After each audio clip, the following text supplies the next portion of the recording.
Wajah-wajah reporter NTMC Polri kerap kali menghiasi layar televisi, menyampaikan laporan situasi arus lalu lintas baik di hari-hari kerja yang padat lalu lintas maupun dalam laporan suasana liburan seperti libur Natal dan Tahun Baru kali ini. Studio podcast Presisi Polri TV kedatangan dua orang tamu polwan cantik yang sekaligus reporter NTMC Polri. Keduanya merupakan lulusan Bintara Polri tahun 2014. Adalah Brigadir Rizka Febrianti yang mendapat penempatan pertama di Polda Jatim dan Brigadir Ade Sintia bertugas pertama kali di Polsek Cilandak, Jakarta Selatan. Di sela-sela keseharian tugas di NTMC Polri, keduanya nampak begitu akrab. Bercerita saat pertama kali bertugas menjadi reporter NTMC Polri, meski gugup namun mereka cepat belajar untuk menambah wawasan. Keramahan mereka berdua tergambar saat diwawancarai Bribda Faisal Ridho, pembawa acara podcast Presisi. Setelah lama malang melintang menjadi reporter NTMC Polri, keduanya dikenal setidaknya di kalangan instansi kepolisian, juga di media sosial lewat konten-konten kehumasan yang mereka buat. Pada masa sekarang ini, personel Polri berpenampilan menarik amatlah penting dalam mendukung upaya-upaya humanis yang dilakukan Polri. Dari Jakarta, Tim Liputan Polri TV.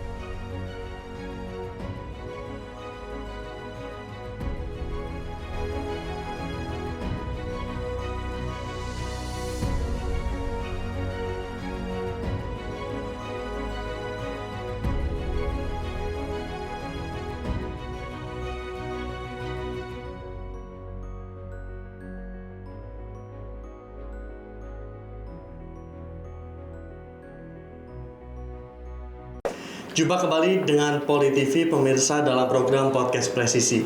Wajah-wajah personel Polri yang bertugas di NTMC Polri sering menghiasi beberapa layar televisi swasta dalam menyampaikan laporan situasi arus lalu lintas baik di hari-hari kerja yang padat lalu lintas maupun laporan situasi arus lalu lintas saat suasana liburan seperti libur Natal dan Tahun Baru yang beberapa hari lagi akan berlangsung.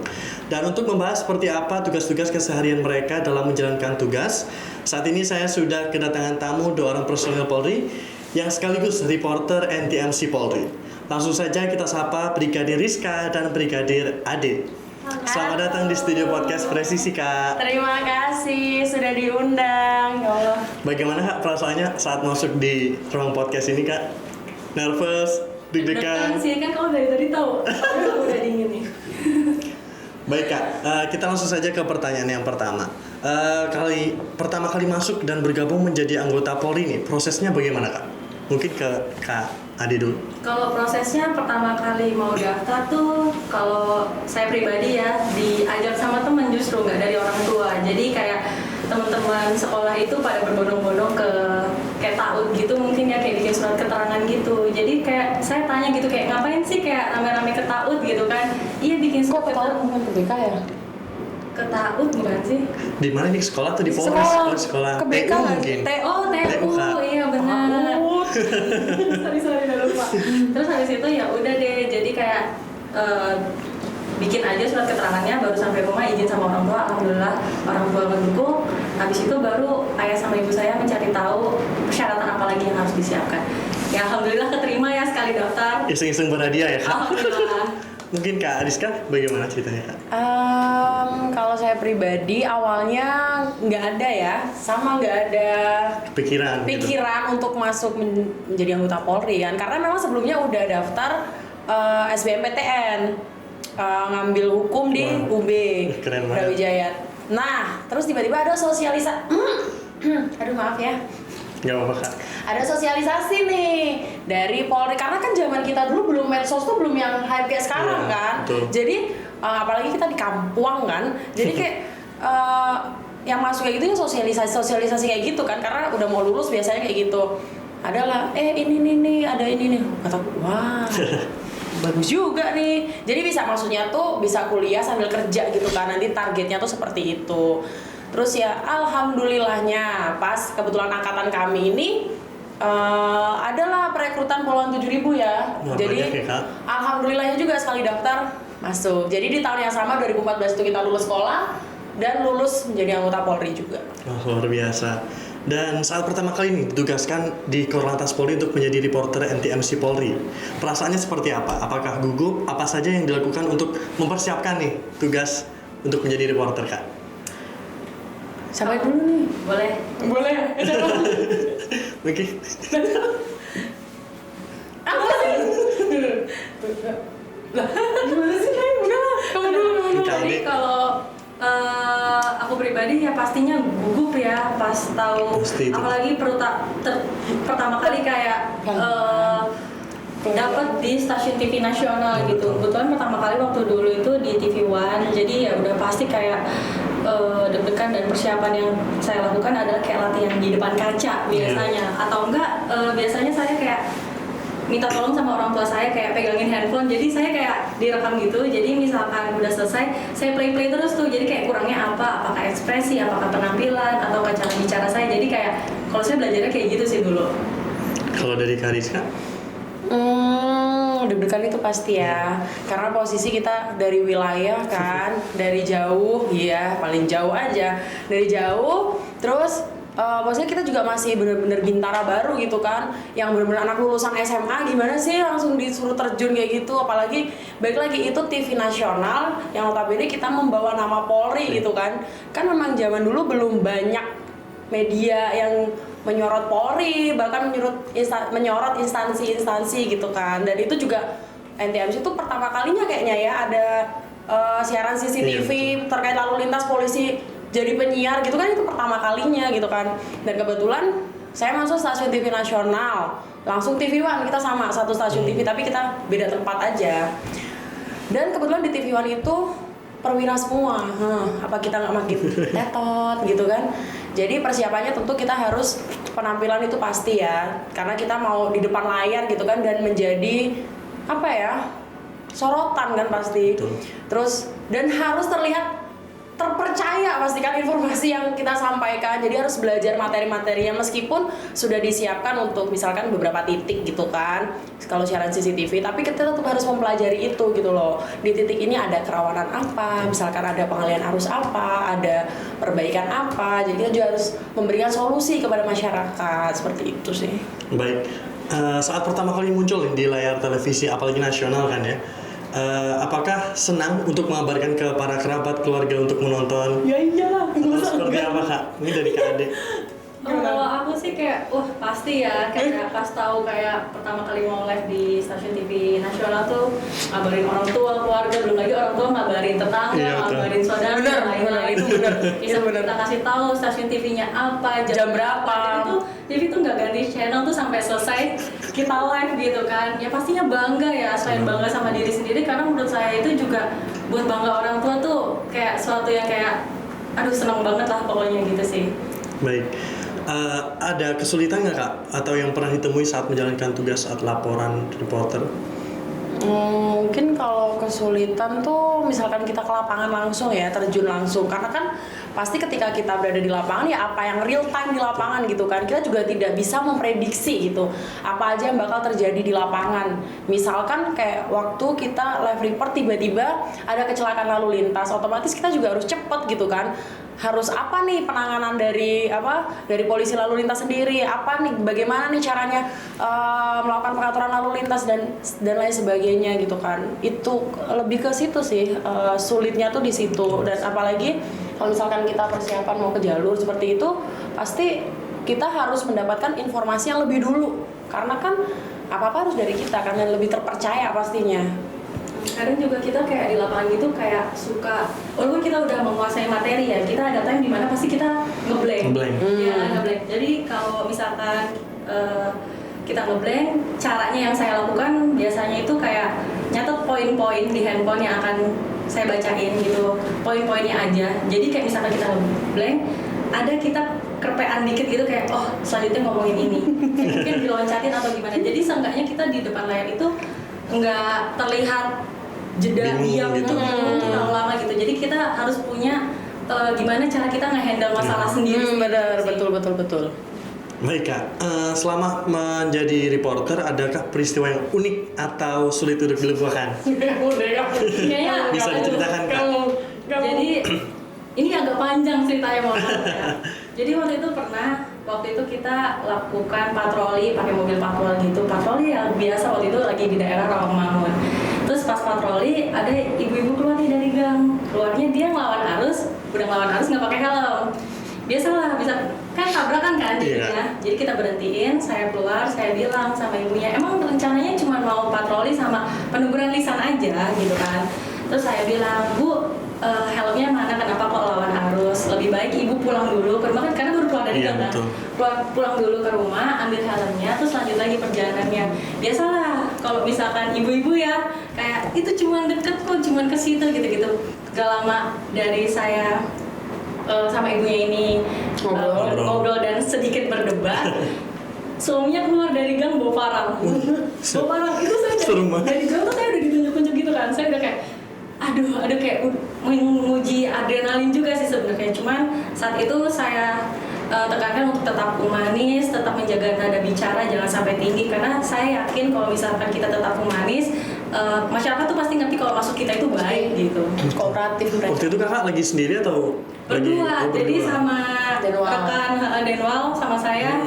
Terus habis kayak gitu ya itu lagi syuting juga gitu.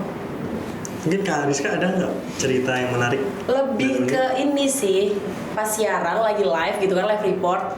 Biasalah kan kita nggak tahu kan orang di jalan tuh kayak gimana. Tiba-tiba ada orang lewat kan di depan kamera ya kan. Kita kayak oh ya ampun, kan nggak mungkin kita kayak pak minggir pak misi, nggak mungkin kan live-nya kita jeda. Terus ada lagi kayak misalkan tiba-tiba nanya bu jalan ini kemana ya? Betul Kak.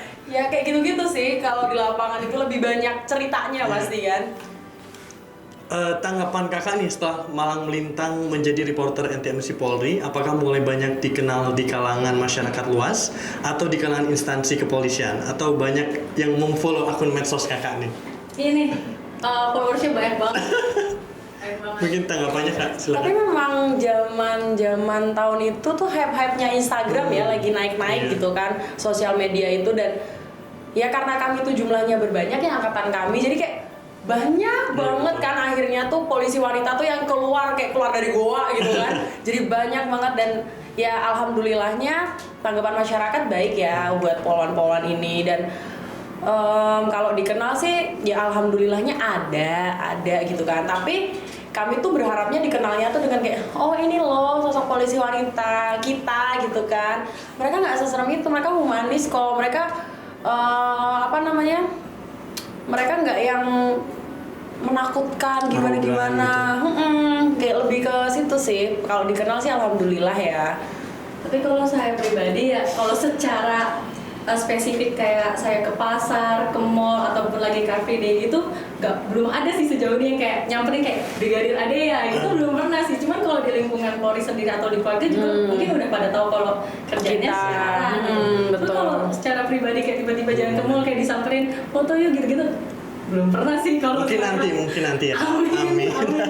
Tapi jadi nggak bebas loh, maksudnya kayak kita jadi nggak punya jadi perhatian orang gitu ya kan. Jadi perhatian, maksudnya ya udah sih yang sedang-sedang aja, nggak terlalu di atas tapi juga nggak terlalu di bawah. Ya udah sedang-sedang aja, karena ya gitu. Kalau ya namanya juga berhubungan dengan media ya. Kalau makin terkenal ya makin sedikit privasinya gitu. Lebih ke situ sih sebenarnya. Baik Kak, biar nggak tegang nih Kak, kita silakan untuk dimakan dulu Kak. Makasih ya. Boleh diminum juga kok. Boleh diminum, silakan ya. Boleh Kak. Ini lucu loh. Temanya Natal kali ini Kak. Iya ya Allah, puji Tuhan. Silakan. Nggak iklan loh ya ini. Kayak jeruk ya. Belum jeruk Kak. Apa sih receh? Udah biasa lanjut Kak? Boleh. Masih banyak ya? Masih, kebetulan. Nah, saat ini sedang berlangsung Operasi Lilin 2024 Kak. Apa persiapan dan pengalamannya selama bertugas melaporkan situasi lalu lintas saat libur Nataru dan libur Lebaran? Apakah pengalamannya berkesan? Gimana ya, kalau aku pribadi semuanya berkesan sih, terutama Lebaran ya. karena merasakan lebaran di beda-beda tempat setiap tahunnya. Kebetulan saya lebaran bersama keluarga itu cuma sekali selama masa dinas, sekali, karena itu pun lagi berdinas di luar instansi, jadi ada libur kan. Tapi selama di Korlantas dan menjadi presenter, aduh mohon maaf, kita pengamanan jalur ya, kami menyampaikan informasi untuk masyarakat yang mau mudik supaya tidak tersesat, supaya aman dan selamat sampai tujuan, gitu sih. Kalau dari Kak Ade? Kalau pengalaman ataupun persiapannya ya pasti kalau misalkan jalur itu ya kita persiapkan penampilan ya, kayak misalkan kita mungkin sebelum, karena udah tahu bakal lama nih di lapangan, ya kita pastinya kalau misalkan rambutnya udah dicepol, kita pasti mempersiapkan alat-alat yang buat merapikan rambut, ya biasalah penampilan gitu. Cuman kalau misalkan di lapangan sendiri ya kita harus siap tempur ya, bagaimana kemacetan tiba-tiba kayak dipanggil kalau di KM sekian ada kecelakaan, ya kita mau kita lagi di mana di titik jauh pun kalau misalkan diperintah kita harus ke titik tersebut ya kita harus tetap merapat gitu. Jadi ya kesiapannya ya yang pertama ya pasti mental gitu. Mental sih, karena benar-benar teruji kalau di lapangan itu. Karena ya masyarakat dari media pun pasti maunya kita gitu untuk yang menyampaikan arus lalu lintas, ya karena ya kita yang. Jadi terkadang tuh di jalur juga ada kejadian lucu, kayak misalkan nih kita lagi di pinggir tol gitu kan, tahu kan kalau tol itu misalkan kita berdiri aja tuh angin tuh kayak gitu. Apalagi waktu itu saya pernah lagi hujan, udah pakai jas hujan segala macam. Biasalah kalau kayak kamera gitu kan dipayungin gitu ya biasanya. Itu tuh sampai payung tuh kebalik gitu loh, paham nggak sih? Yang sampai jadi gini. Karena kita biasanya kayak ke kamera gitu, jadi kita ngeliat Kayak mau ketawa kan ya.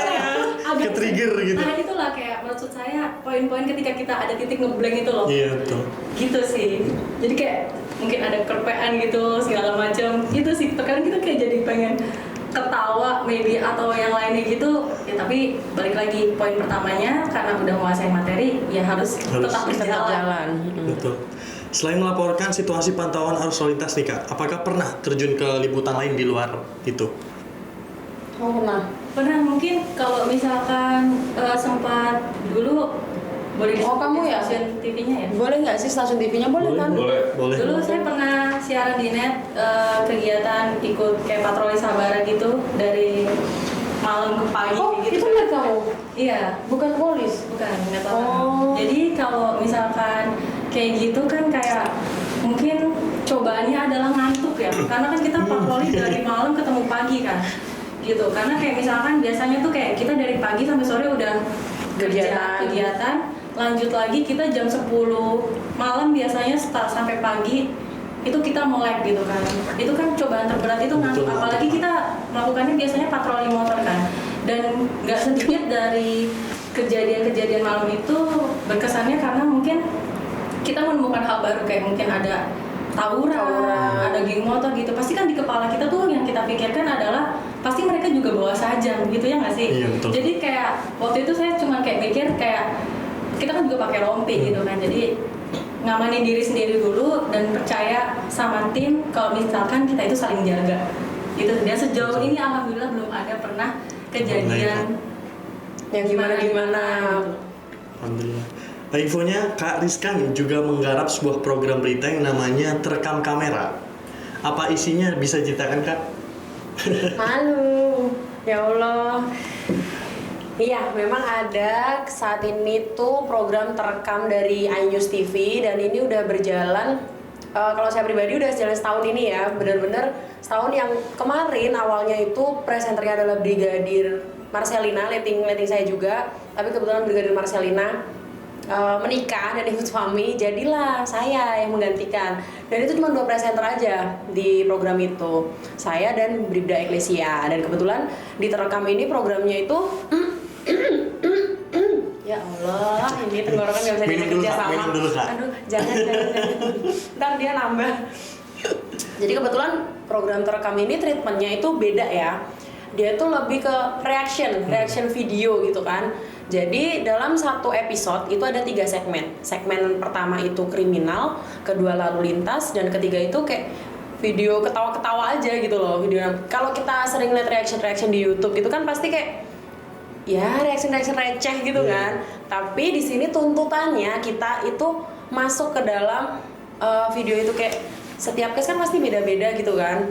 Kita harus masuk ke situ dalam durasi yang ditentukan. Satu video itu 1,5 menit paling lama. Dan di situ kita harus ngasih himbauan pasti kan, harus memasukkan pasal-pasal, harus ngasih saran. Jadi benar-benar berpikir keras ya agak untuk pusing itu. ya, Kak? Iya agak ngebul ya rupanya. Karena satu segmen itu ada 7 video. Jadi satu episode 7 kali itu ya 21 lah paling enggak kan. Kita harus mikir itu gitu kan. Jadi dan kayak wow, ini tantangan sih yang luar biasa. Tapi dari situ kita juga maksudnya belajar hal baru gitu kan. Kita masuk ke kriminal, kita pelajarin pasal-pasalnya. Lalu lintas pun kita juga pasti harus masuk lagi, meskipun kita juga polisi lalu lintas ya. Dan video-video yang hahaha hihi itu kan ya, kita kan juga nggak murni yang hahaha hihi, nggak mungkin. Jadi kita tetap harus memasukkan edukasi di dalamnya gitu. Baik, tanggapannya kakak nih terkait penampilan personel Polri, khususnya Polwan saat ini yang banyak berpenampilan menarik dalam rangka membangun suasana yang humanis saat bertugas melayani masyarakat. Penampilan Polwan yang saat ini bisa dikatakan modern dan juga menarik, merupakan salah satu bentuk aparat negara yang tegas gitu. Selain itu juga diharapkan dapat menjadi sosok yang mudah didekati masyarakat dan juga dapat diandalkan. Namun selain itu juga penampilan yang menarik tentunya harus sejalan dengan norma yang ada agar tujuan menjadi pelayan masyarakat dapat berjalan dengan baik. Betul. Baik Kak, dan berpenampilan yang menarik nih, apakah pernah menjadi bintang iklan layanan masyarakat di instansi kepolisian atau menjadi MC atau moderator di sebuah acara? Bisa diceritakan? Ini boleh sombong nggak sih? Ya Allah. Kalau misalkan cuman kayak misalkan Iklan foto kita biasa, maksudnya kayak kalau di lalu lintas pasti ya, dan mungkin nggak harus kami gitu, maksudnya kayak setiap wilayah pun pasti sekarang itu berlomba-lomba untuk memberikan iklan layanan masyarakat versi mereka sendiri gitu kan. Tapi kalau untuk kami ya humas kan juga pasti begitu kan? Sama. Nah sama aja pasti. Ya kebetulan karena kami judulnya aja presenter NTMC Polri gitu kan ya. Jadi adalah iklan-iklan lain. Oh ya akhirnya nular semua kan. Aduh mohon maaf. Jadi itu hal yang wajar sih ya untuk sekarang gitu. Setiap instansi, setiap ini tuh pasti ada gitu. Kalau untuk MC lebih ke internal juga. di kantor aja. Oh di luar juga pernah sih, luar ini karena kolaborasi mungkin ya dari lalu lintas dengan kementerian atau instansi terkait seperti itu. Kalau yang jadi MC atau moderator Kak, mungkin ada? Kalau moderator belum sih kami. Moderator belum sih, cuman MC sejauh ini. kegiatan intern aja gitu. Karena kan di Korlantas juga ada kegiatan kayak misalkan kunjungan kayak benar. kunjungan Korlantas itu suka ada kunjungan SMP, SMA, kuliah gitu. Bener Jadi tapi setiap minggu tuh kadang ya kita juga yang ngisi. yang ngisi materi gitu kan. Tapi ya kritis loh anak zaman sekarang tuh bagus sih. Dan Bagus itu ya? juga meningkatkan public speaking kita tentunya kan untuk menghadapi berbagai macam manusia kan. Betul. Aduh. Infonya kakak berdua ini sangat akrab, atau istilah anak sekarang ini ikrip bingit. Bisa diceritakan nggak Kak, seperti apa kedekatan kalian berdua Mungkin Kak? kalau dibilang akrab mungkin karena kita juga satu kamar kali ya, pernah di mes Korlantas itu kita Kita satu kamar. Sebenarnya bertiga ya kita. Iya. Ada Tapi lagi satunya satu tapi udah mutasi. udah mutasi ke suami ke Jawa Tengah. Jadi ya tinggal kita berdua meskipun sekarang tinggalnya tuh kita satu atap tapi beda lantai. Tapi sering main, masih sering main. Nongki bareng gitu ya Kak? Itu jelas bisa seharian kita bareng nggak sih? Dari di sampai malam. Sampai pagi lagi. Iya benar. Paginya dinas lagi. Dinas lagi maksudnya Kak. Pernah. Nah, tentang di aktivitas media sosial, apakah juga ditugaskan untuk membuat konten-konten yang berkaitan dengan kehumasan, dan biasanya dapat ide dari mana nih Kak? Bisa diberikan contoh konten yang pernah dibuat?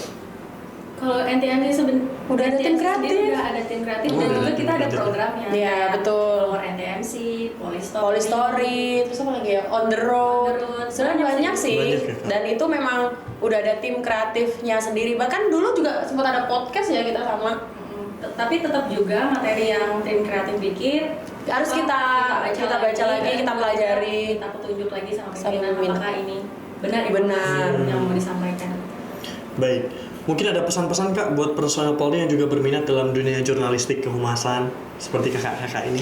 Iya, pesannya.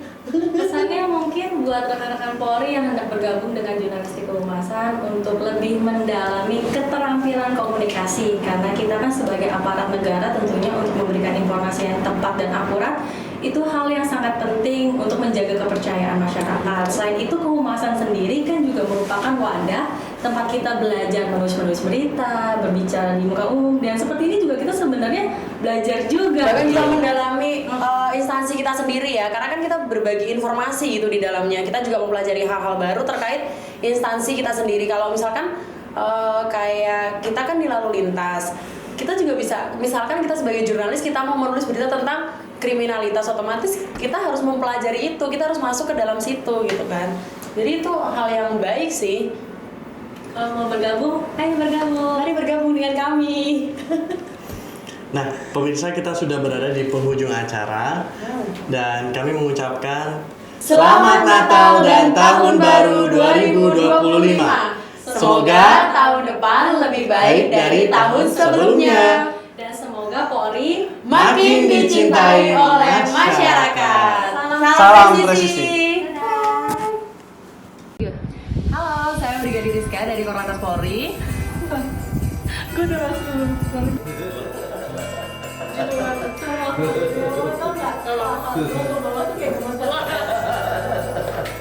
Mas Adiwan. Gak ada teks. Buat ya. Gak kurang teks, Mbak. Kayak apa kurang ya? Kurang nggak kurang.